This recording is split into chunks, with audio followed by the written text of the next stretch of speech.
Naapektuhan ka pa ba ng mga katanungang ito? Paano kung ito na ang huling araw ng iyong buhay? O paano kung last 30 days mo na lang? Paano mo siseryosohing sagutin ang mga tanong na ito? Madalas, ang sagot ng marami ay ang mga sumusunod.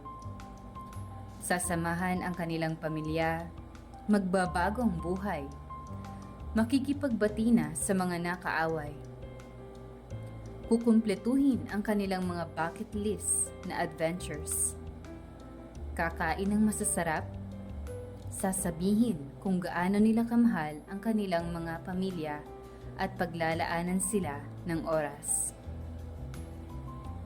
Ngunit sa katotohanan, madaling sabihin ang mga ito pero hindi natin ginagawa dahil hindi tayo naniniwala na ito na nga iyon o hanggang dito na lang ang buhay natin.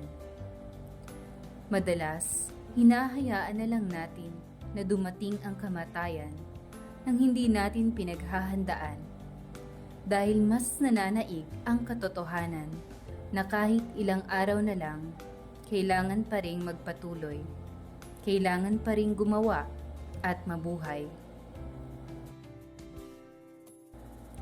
Sinubukan kong sagutin ang mga tanong na ito at ako'y namangha dahil sa kabila ng dami ng aking mga plano, pangarap at gustong makamtan sa buhay na ito, mababaliwala na din pala kung kaunti na lang ang araw mo at mangingibabaw ang pinaka-importante at yun ay ang dalawang ito.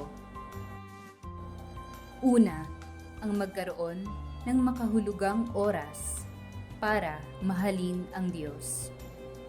At pangalawa, ang maglaan din ng masasayang oras para makasama ang mga minamahal sa buhay. Hindi ba't ito ang dalawang pinakamahalagang utos ng Diyos? Kaya pala, ito pala'y para sa ating higit na ikabubuti at tunay na kinakailangan. Higit pa sa mga pinagkakaabalahan, pinoproblema at pinapangarap natin sa mundong ito. Kaya't sana, huwag nating panghinayangan ang kaunting panahon na nakakapagdasal o nakakapagsimba tayo at naglalaan ng quality time para sa Panginoon. At naway, sa mga panahong nakakasama ang ating mga minamahal sa buhay, sulitin na natin at iwasan ang pag-aaway at samaan ng loob. Naway, gawin nating kaugalian ang pagiging laging handa. Habang may oras at pagkakataon pa, sabihin na ang lahat ng mga mabubuti at higit sa lahat, gawin ang mga ito. Huwag patagalin ang pakikipagbati sa mga nakaaway. Magsisi sa ating mga kasalanan. Unahin parati ang Diyos at mahalin ang ating kapwa.